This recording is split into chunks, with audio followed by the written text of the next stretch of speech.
Hello and welcome back to my friend the Rainbow Circle. This room has some nice lighting, late afternoon sunshine through the blinds lighting. Um, Kind of a melodramatic lighting. I kind of like it. Doesn't quite fit what I'm talking about today. I just binged The Politician, and it reminded me just in some of the interesting choices, some of the interesting narrative choices that it made. It reminded me a bit of what I was talking about with Little Shop of Horrors, um, which might have seemed Little Shop of Horrors might have just seemed like a random out of date reference completely. But The Politician, which just debuted on Netflix, is a very up to date example. So marry those two reviews together. Um, But the interesting thing about the politician actually reminded me a lot of Election, um, the Alexander Payne adaptation of the Tom Perrotta book. Just to make that clear, and Politician is a Ryan Murphy production, and it seemed um, right at the beginning like it was a riff on Election, where Tracy Flick, the Reese Witherspoon character, was now played by Ben Platt. And I love Ben Platt. Uh, I love Dear Evan Hansen, one of my favorite musicals, one of my favorite recent musicals, but might be one of my favorite musicals of all time. Little Shop of Horrors is definitely one of my favorite musicals of the 80s. But what really struck me, especially in comparing Ben Platt's character to Tracy Flick, there's an interesting sort of parallel with the shift of Seymour in the various versions of Little Shop of Horrors, because the original Little Shop of Horrors, there you go, the original Little Shop of Horrors, Seymour much more overtly is a character who's doing bad things. He is the protagonist, and he's very sympathetic, and you want him to succeed. He's kind of a hapless loser type of character. And you want to see him succeed, but he's also doing terrible things at the same time. And it's sort of that Seinfeld dynamic where the characters are compelling and appealing. The characters are compelling and appealing, and they're doing terrible things. And part of you wants them to succeed, but, sort of, depending on which episode you're talking about. But once they mess up, they had it coming. They only had themselves to blame. Just to reference an entirely different musical that I talked about previously. Um, and so in the original Roger Corman version, he's much more in that Seymour is much more in the vein of that kind of protagonist, whereas the transition into a different genre, the musical comedy, light horror elements, horror musical comedy, light horror elements, um, and the uh, intense melodrama of the music. The suddenly Seymour. You definitely want him to get with Audrey and have a happy romance. And that's not an element in the original Roger Corman version. So because of that intense emotional stimulation, Santa Green, um, and the different schema, the third level here, the different schema, the the downbeat ending doesn't work as well, so they changed the ending to make it more heroic. Um, the Politician, in comparing it to Election, the Politician as a TV show is much longer than Election the movie. I'd forgotten a lot of Election just in watching The Politician. Um, and I rewatched it just because I'd forgotten so much of it. I remember Tracy Flick as a character had some basic similarities to Ben Platt's character in The Politician. The whole idea of being extremely type A and really ambitious and using the context of a high school presidential election to satirize actual elections, actual politicians. Um, uh, but as a TV show, it shifts in so many different directions that it was constantly hard to really get a grip on what type of story, what they were really going for, what type of story it really was. Um, and so I wouldn't call it a flaw necessarily, because I talked about Hereditary. Hereditary does this really expertly. Hereditary starts off seemingly one type of movie and then becomes a different type of movie, and then it's constantly keeping you on the edge about what the story actually is, and then it turns out to be. And I because of Ryan Murphy, I started rewatching American Horror Story, and I'm up to Asylum now. So Politician led me to Election, and then American Horror Story. Very different sorts of stories. But Hereditary ended up being this, spoiler alert. It takes all of these shifts and becomes the story of a coven. But if you started off the movie knowing it's a story of a coven, you have a very different experience of watching it. And so the politician in the first episode, it seems a lot like Election. And rewatching Election, I don't know that it actually holds up. I looked at the Rotten Tomatoes, just trying to remember everything I could about Election. The Rotten Tomatoes has it at 91%. Rewatching it, I'm not sure why it got 91%. I don't know that it holds up in 2019. Very popular at the time, though. Very well, popular among critics at the time, for sure. And Alexander Payne is a great director. I loved About Schmidt. Another one, I'm not sure if that necessarily holds up, but he's got a lot of just beautiful movies, really well directed movies, and it's well directed. But story-wise, I'm not sure it really holds up. Tracy Flick, in many ways, they try to make her really sympathetic, but ultimately, and they give her a POV. I see moments where there's an attempt to make her more well-rounded, but she ends up really much more like a satirical character, a really flat satirical character. Just an object of derision. Like Matthew Broderick's character. This may be totally subjective, but it seems like it ties in very directly to his perspective of her as this irrational, bothersome sort of character. And Reese Witherspoon's a great performer, and she makes the character very compelling. But ultimately, she's still kind of flat.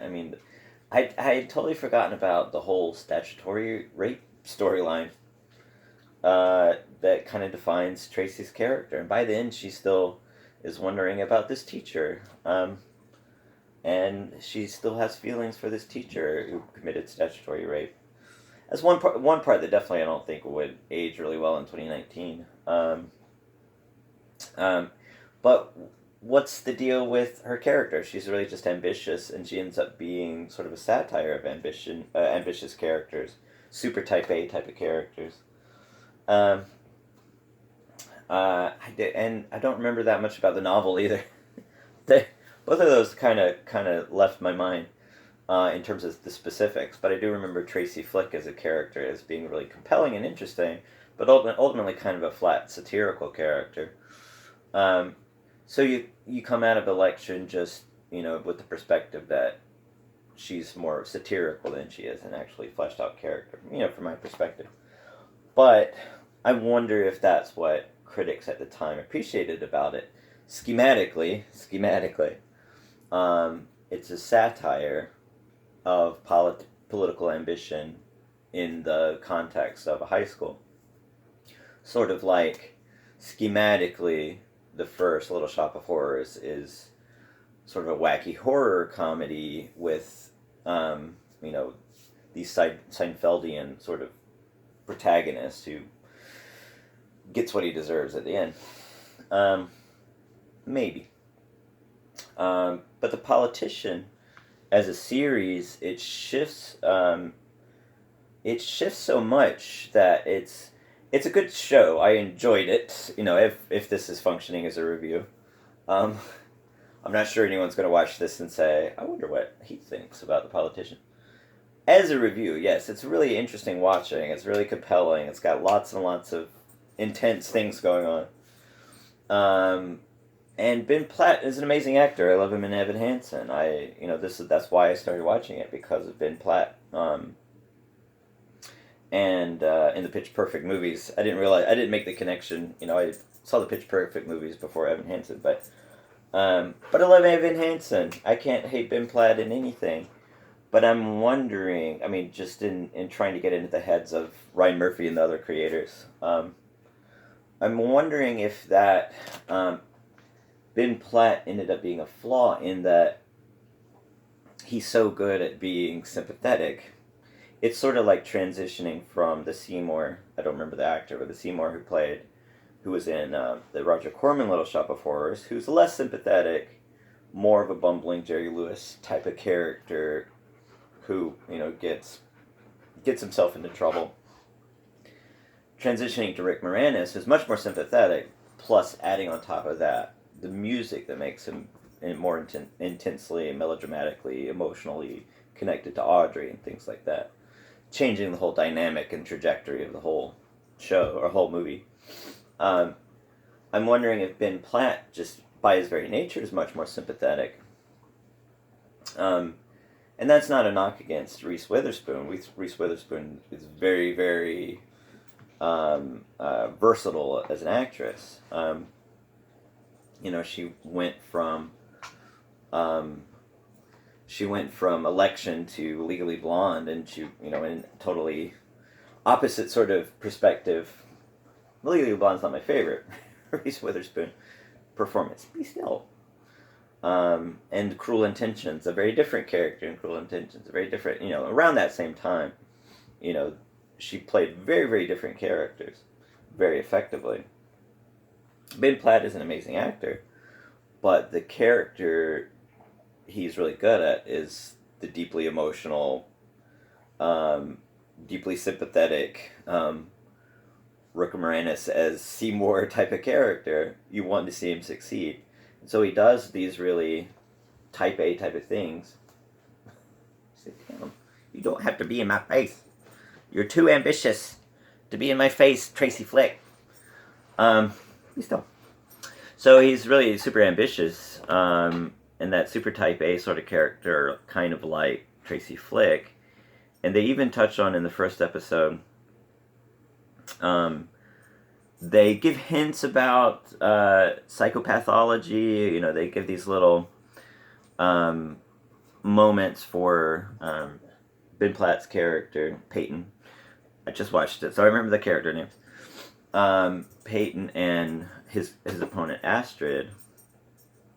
Don't want to spoil too much, but he ends up running against a character named Astrid. And both of them have these little moments where they say something like, they struggle to figure out the difference between actual emotions and pretending to have emotions, which is sort of a hint that maybe these characters are psychopathological, or, you know, some sort of riff on, you know, like the American Psycho type of character, where they're just a facade and they're manipulative and they're all that sort of stuff. And there are tons and tons of plot twists, very much like a soap opera. So, I mean, in some ways, it's hard to figure out what the schema is. It shifts like a soap opera. It shifts like a political drama. Some elements definitely seem to be satirical. Like the Jessica Lange character, very satirical, melodramatic sort of character. Lots and lots of fun.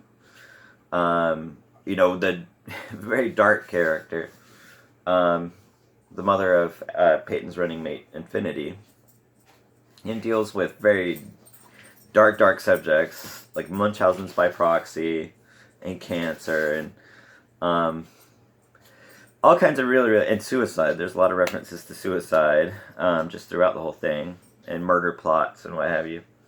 And it, the plot twist shift like a soap opera, and there's a lot of really deeply melodramatic things. And it gives hints certainly of satire. And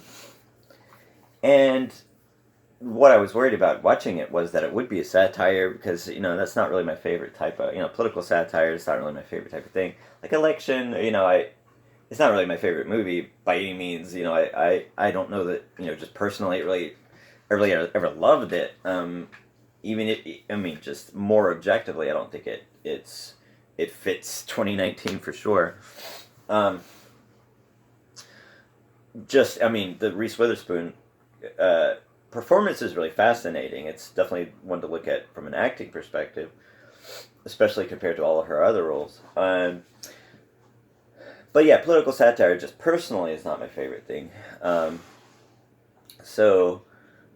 Just watching it, because of Ben Platt, I love Ben Platt so much, I was worried it would degenerate into, these high school politicians acting like Hillary Clinton and Donald Trump or whatever. And it never quite got there, even though, you could certainly make the parallels. And a lot of people made plenty of parallels with Tracy Flick and Hillary Clinton, which is fascinating. Not my area I'm interested in, the politics part of it, but a fascinating and highly problematic sort of comparison to make. And that might have been why it was so popular. Might have been why it was so popular in 1999. The book came out, I think, in 92, something like that. The parallels with Hillary Clinton might have been why it was so well loved by critics. Even though, Tracy Flick starts the whole movie with statutory rape. It's, it's fascinating and problematic would be, certainly the word for it. But that's another story. But, the politician, the election got 91%, something like that on Rotten Tomatoes. The politician, I think, got something like 60%. I think the politician's a better show, or a better story, in that it is more nuanced, and that it does not degenerate into satire too much. Occasionally it does, like their obsession over the one Haitian student at the school. They're totally fixated on getting the Haitian vote, and it's just one student. That's funny, and it works as satire. But it doesn't flatten out the characters, which is what satire can do, and that's arguably what it does in Election. It flattens out a lot of the characters into just types instead of characters. That's part of what makes the politician so diffuse and sort of hard to get a handle on, because it does degenerate. It does go into much more overt sort of satirical things. But then it comes back to something like House of Cards type of political manipulation type of stuff. But because of Ben Platt, this is the point that I was trying to make a second ago. Because Ben Platt as an actor is so naturally sympathetic, I don't know that he matches the material really well. He's good at the manic sort of character traits that Peyton really embodies. But there are plenty of moments when they characterize him as unfeeling and psychopathic, basically. They sort of try to pay off those sort of hints that he's just pretending to have emotions. And there are moments later on when he says, I couldn't feel anything or whatever. But then he'll have these moments, like, not to spoil too much, but there's this very intensely emotional thing that happens. And he sings The River by Joni Mitchell, and it's melodramatic, it's kind of cheesy, but it's very emotional. And if you have Ben Platt you get Ben Platt to sing a song. I mean, you're squandering a resource. Bette Midler shows up later, and for one episode, and I'm hoping at one point, if there's a season 2, I hope they get them to sing a song together, because that's a resource. Why squander it? It will be very cheesy, of course. I don't care. I like cheesy things. Doesn't bother me a bit. But he's intensely emotional, so it doesn't quite fit the schema that they seem to be going for. It sort of is all over the place, and you could do that really effectively, like with Hereditary. Election is pretty consistent in its tone, just from beginning to end, and it works fine. And it ends up being kind of a flat but funny satire. So it ends up being, do you really care that much about Matthew Broderick's character, Mr. M, or whatever his name was? I don't know that you create a really deeply emotional sort of response to him. Tracy Flick ends up being interesting and compelling and fascinating, but not what I would call necessarily a sympathetic character. She ends up being very flat. Whereas Ben Platt creates this much more complex character, but it seems like they didn't really adjust the trajectory that Peyton as a character seemed to be going on to really fit Ben Platt as an actor. You can compare that to Gwyneth Paltrow's character. Gwyneth Paltrow, another versatile actress, underrated versatile actress, who, plays his mother, and she has all of these addresses of pretending to feel emotions. With Bob Balaban, has a great little part. Their whole conversation about the whole nature of marriage based on pretending to feel emotions could have paralleled Ben Platt's in interesting ways. I see, sort of hints at what the script was supposed to be, and it's quite different from what it ends up being. And there's so many uneven moments. So, it could have been strategic, the way Hereditary is strategically shifting expectations and shifting schema and stuff like that in order to heighten the suspense. And you get that a bit with The Politician, because there are so many twists, and it's a very twist-based story, that, it leaves you on the edge of your seat, and it's very binge-worthy, all that sort of stuff. It's designed very particularly for binging. But ultimately, I don't know that Ben Platt's very sympathetic and complex and, very deeply felt, very emotional character that he creates is the character that is in the script. There's a mismatch there, and I'm not quite sure if that's a flaw necessarily, or if that's an asset. It is fascinating and compelling, but it's definitely worth watching, but I don't know if that's something they should fix necessarily. If you compare that with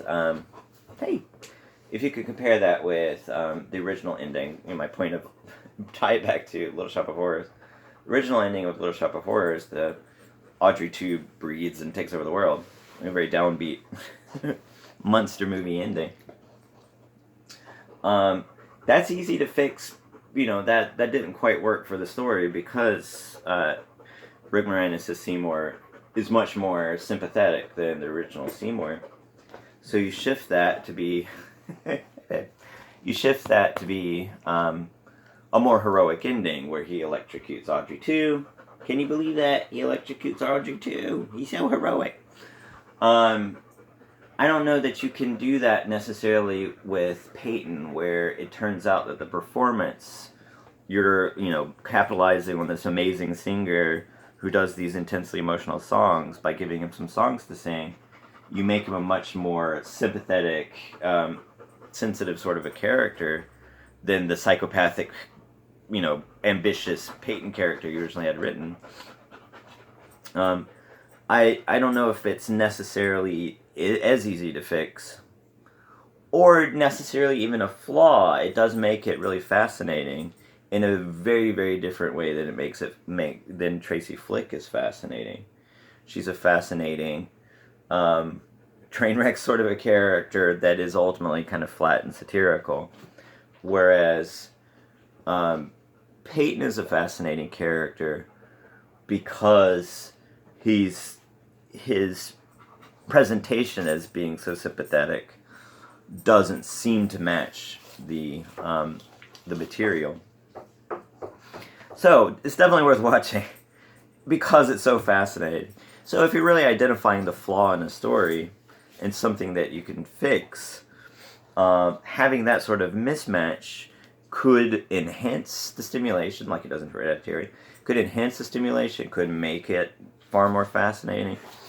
To make it structurally perfect, perfection is not necessarily more compelling. If you compare that to a perfectly structured,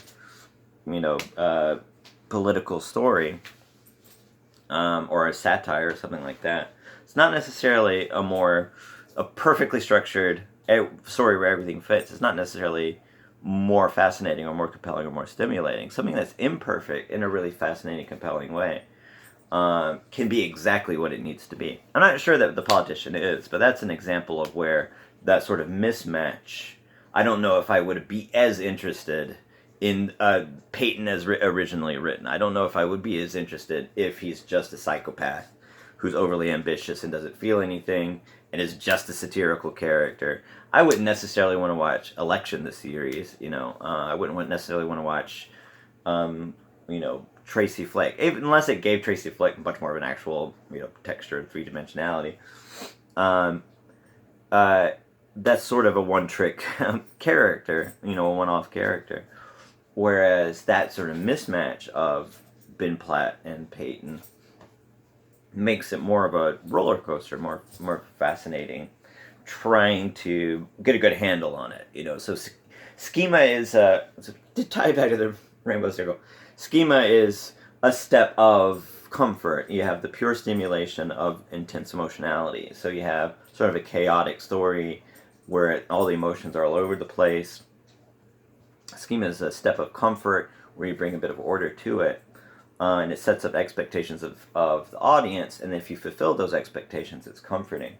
Whereas if you set up expectations, this is going to be a political satire, like Election, and then you fail to fulfill those, the audience could reject them because of the lack of comfort, or it can draw the audience in because the inability to get a good handle on what the story is actually doing can increase the stimulation. So it could be a real positive thing.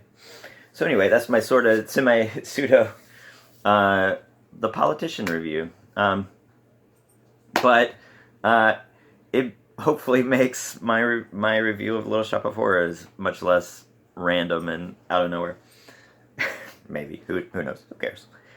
Who's really watching this? I have no idea. Nobody really. But thank you for watching, my grandkids or whoever. I sometimes when I refer to this, I mean, this one of the things that The Politician touches on. I know I'm done with my review. One of the things that The Politician touches on is suicide. It does that a lot, and so I refer to these videos flippantly as my reason not to shoot myself, which is, I'm sorry if that's offensive. It's semi true. But yeah, I started making these videos because, I'm sick all the time, so I was afraid, what if I got even sicker and died? What would be left behind for anyone to know about my opinions on things? I don't know if my opinion on this recent Netflix series is necessarily pertinent archival material, but understanding the Rainbow Circle, I think, is a bit more pertinent. If I ever get around to editing, I might edit this last part out. But, I think that's one thing that was really fascinating and compelling about Ben Platt in this role, especially the role that Suicide plays in Dear Evan Hansen, for example. So, you know, I don't know if that's typecasting for Ben Platt or not, but he's really good at... The dogs might knock my phone over. But Ben Platt's really good at capturing the intensity of that emotion. And, it you know, it might come off as melodramatic and corny, but I think Ben Platt's such a great performer that it doesn't reach the level of melodrama that makes you reject it, or just for me at least. Does it? You know, melodrama can be so intense, and it can seem really exploitive to use something as intensely emotional as suicide, like in Dear Evan Hansen. But it doesn't reach that with Ben Platt because of his, you know, a lot of the irrational qualities that you recognize just in his value as a performer. I don't know. I'm rambling now. As I said, who cares? It's my video. Who's ever going to see this? Who knows? But anyway, have a good day. It's getting darker. It's almost nighttime. Have a good night, and I'll see you on the next episode.